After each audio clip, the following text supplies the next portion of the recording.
एक ऐसी शैतानी किताब जिसे शैतान के हुक्म पर लिखा गया था। क्या आप उसके बारे में जानते हैं? वैसे तो ये आज के तारीख में मौजूद भी है। दरअसल हम बात कर रहे हैं कोडेक्स गिगास की, यानी शैतानी बाइबल की। कहा जाता है कि ये एक ऐसी किताब है जिसे शैतान के हुक्म पर लिखा गया था। और इस किताब की खास बात ये भी है कि ये कागज़ के पन्नों पर नहीं बल्कि चमड़ों के पन्नों पर लिखा गया था। और आज की तारीख में इस किताब में कुल 310 पन्ने हैं, लेकिन पहले इस किताब में कुल 320 पन्ने हुआ करती थी। वैसे इस शैतानी किताब का वजन 85 किलो है, जिसे उठाने में 2 लोगों की मदद की ज़रूरत पड़ती है। और इस किताब को शैतानी किताब भी इसलिए मानी जाती है क्योंकि इसके पहले पन्ने पर ही शैतान का चित्र बना हुआ है। कहा जाता है कि इस किताब को जिसने भी लिखा है उसने इस पूरे किताब को मात्र 1 दिन में लिखकर पूरा कर दिया था। लेकिन वैज्ञानिकों की माने तो प्राचीन समय में ऐसी किताब को 1 दिन में लिख पाना लगभग नामुमकिन ही था। साथ ही रिसर्चरों का कहना है कि प्राचीन समय के तरीकों के अनुसार इस किताब को लिखने में 20 से 25 सालों का वक्त लगना चाहिए था। जहां वैज्ञानिकों द्वारा इस बात को गलत ठहराया जा रहा था कि ऐसी किताब को चमड़े के पन्नों पर लिखना 1 दिन का काम हो ही नहीं सकता है। वहीं दूसरी ओर कुछ वैज्ञानिकों ने इस पर रिसर्च करके इसके पीछे छुपे राज को सामने लाए हैं। और जो कुछ भी सामने आया उसने वैज्ञानिकों को हैरान तो कर ही दिया था, साथ ही लोगों के सामने कई सवाल भी खड़े कर दिए थे। तो आइए जानते हैं इस शैतानी किताब के बारे में और आज की तारीख में ये कहाँ है उसके बारे में। तो इसकी शुरुआत होती है 13वीं शताब्दी की उस काली रात से, जब हरमन द रिक्लूज, जो कि एक मोंग था, उससे। क्योंकि उस समय में ये मोंग एक मठ पर रहा करते थे और उसने एक दिन मठ में चल रहे प्राचीन नियम को तोड़ दिया, जिसके बाद मठ में रहने वाले सभी लोगों ने मिलकर यह निर्णय लिया कि हरमन को अगले दिन मौत की सजा दे दी जाए। और यह बात सुनकर हरमन फुट फुट कर रोने लगा और सबके सामने हाथ जोड़कर अपनी इस गलती को अनजाने में हुई घटना बताकर सबसे माफी मांगने लगा। और यह सब देखकर बाकी दूसरे मोंग ने उन्हें दूसरा मौका दिया और कहा कि अपनी श्रद्धा ईश्वर के आगे सुनिश्चित करो, और अगर ऐसा करने में तुम सफल हो जाते हो तो हम तुम्हारी गलती को अनजाने में हुई गलती मानकर तुम्हें माफ कर देंगे। और तुम्हारे अंदर भगवान के प्रति जितनी भी श्रद्धा है उसको एक कागज पर लिखो, जिससे पढ़कर लोगों के बीच ईश्वर के प्रति आस्था और ईश्वर के प्रति विश्वास बनी रहे। पर तुम्हें यह काम बस आज की रात में ही पूरी करनी है, क्योंकि अगली सुबह तुम्हारी आखिरी सुबह होगी।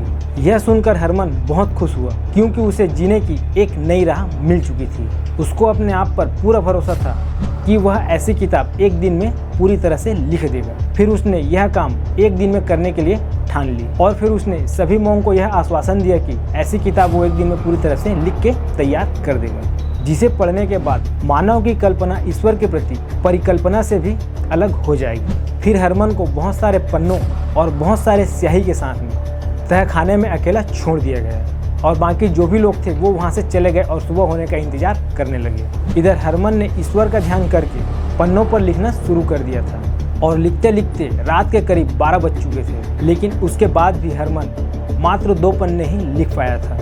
अब हरमन को अपनी मौत के डर से कुछ भी समझ नहीं आ रहा था कि अब ऐसे में क्या करे। जब भी वह ईश्वर की ध्यान लगाता तो उसकी मौत की आहट उनके कानों में सुनाई देती थी। और यह सब करते करते रात के करीब 3 बज गए। अब उसके मौत में बस कुछ ही घंटों का फर्क था और ऐसे में हरमन मरना नहीं चाहता था। ऐसे में हरमन अपनी विद्या का गलत इस्तेमाल करके शैतान का आह्वान करने लगा, जिसके उपरांत शैतान थोड़ी देर में वहाँ पर प्रकट हो गया और शैतान ने हरमन से उसे बुलाने का कारण पूछा। उसके बाद हरमन ने अपनी साथ घटी सारी घटनाओं के बारे में शैतान को बताया। साथ ही उसने यह भी बताया कि वह एक ऐसी किताब लिखना चाहता है जो कि मानव कल्पना से भी कई परे हो। और यह सब सुनकर शैतान वह किताब लिखने के लिए राजी हो गया।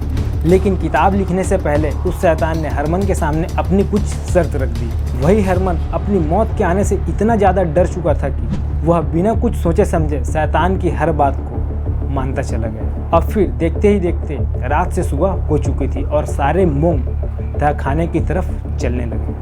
और तहखाना पहुंचने के बाद मोंग ने जो नज़ारा देखा वो सचमुच हैरान कर देने वाला था, क्योंकि हरमन तहखाने के ज़मीन पर बेहोशी की हालत में गिरा हुआ था और हरमन के सामने एक बहुत ही बड़ी किताब रखी हुई थी। और वह किताब देखने में कोई सामान्य किताब की तरह बिल्कुल भी नहीं लग रही थी। और जब मोंग उस किताब के सामने जाकर देखे तो उस किताब के सबसे पहले पन्ने पर ही शैतान का चित्र बना हुआ था और सारे पृष्ठों पर काले जादू, शैतानों का देवता, शैतानी शक्ति, शैतान की पूजा कैसे करें, इस तरह की बातें लिखी हुई थी। और इस किताब के सारे पन्ने गधे की चमड़ी से बनाया गया था। और इस किताब का कुल वजन 85 किलो था और उस किताब को उठाने के लिए 2 मोंग की ज़रूरत पड़ी थी। और यह देखकर मोंग बहुत ज़्यादा घबरा गए।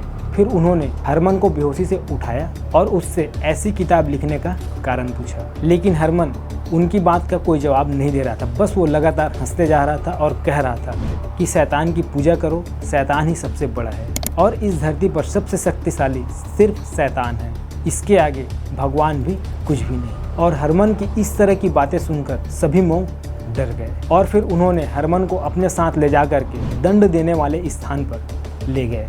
ऐसा कहा जाता है कि किताब लिखने के बदले शैतान ने हरमन से उसकी रूह मांग ली थी और इसलिए हरमन को जब जलाया जा रहा था तब वह लगातार हंसते जा रहा था और लगातार शैतान को याद कर रहा था। और फिर देखते ही देखते वह किताब मठ में रहने वालों के लिए विनाश का कारण बन गया, क्योंकि कुछ समय बाद उस मठ में क्रांतिकारियों ने हमला कर दिया था और उस हमले में सभी मोंग को मौत के घाट उतार दिया गया था। और उसके बाद वह शैतानी किताब क्रांतिकारियों के हाथ में लग गई, जिसे वो अपने साथ लेकर चले गए, जिसके कुछ समय बाद भी क्रांतिकारियों की मौत हवेली में आग लगने के कारण हो गई। लेकिन हैरानी की बात यह है कि उस आग में सभी क्रांतिकारी तो मर गए, लेकिन वह शैतानी किताब पूरी तरह से सुरक्षित बच गई। और फिर देखते ही देखते सदियां गुजरती चली गई और हजारों सालों की लंबी यात्रा के बाद यह किताब स्वीडन के एक museum the national library of Sweden in Stockholm में आज भी सुरक्षित रखी हुई है। और अभी की तारीख में इस किताब में कुल 310 पन्ने हैं, मगर पहले इस किताब में पूरे 320 पन्ने हुआ करती थी। वही इन 10 पन्नों में ऐसा क्या था जिसकी वजह से उसे चुरा लिया गया, या फिर उस किताब से इस पन्ने को क्यों अलग किया गया, यह भी एक रहस्य बना हुआ है। माना जाता है कि यह किताब इतना ज़्यादा खतरनाक है कि अगर कोई इंसान इसे पूरा पढ़ ले तो वह शैतान की मदद से पूरी पृथ्वी का विनाश कर सकता है। और बहुत सारे लोग ऐसे भी हैं जो इस घटना को सच्ची घटना भी नहीं मानते हैं, और कई ऐसे लोग भी हैं जो इस घटना को पूरी तरह से सच्ची घटना मानते हैं। मगर आज भी वैज्ञानिकों और रिसर्चकर्ताओं के बीच यह बहस हमेशा छिड़ी रहती है कि आखिर एक रात में ऐसी किताब कोई भला कैसे लिख सकता है। अगर कोई इंसान इस किताब को लिखना भी चाहे तो भी उस इंसान को कम से कम 20 से 25 साल का समय जरूर लगेगा, और 20 साल तक लिखते लिखते उस इंसान की लिखावट भी बदल जाएगी। लेकिन इस पूरी किताब में कहीं पर भी किसी तरह का बदलाव नहीं आया है और ना ही इसकी स्याही बदली गई है। और आज की तारीख में यह किताब वैज्ञानिक और शोधकर्ताओं के दिमाग से भी कई परे है, लेकिन आज तक कोई भी शोधकर्ता यह पता नहीं लगा पाया कि इस किताब को आखिर किसने और क्यों लिखा था। तो आपको क्या लगता है, इस किताब के पीछे छिपे कहानी सच लगती है या केवल यह भी एक अंधविश्वास है? खैर वो जो भी हो, लेकिन इस किताब के अंदर जो कुछ भी लिखा है उसे देखकर या फिर पढ़कर यही लगता है कि इस किताब को किसी शैतानी दिमाग ने ही लिखवाया है या फिर लिखा है। और इस किताब को लेकर आपको क्या लगता है, कमेंट जरूर करना। अब मिलते हैं नेक्स्ट ऐसे ही वीडियो में कुछ नई जानकारी के साथ। तब तक के लिए जय हिंद।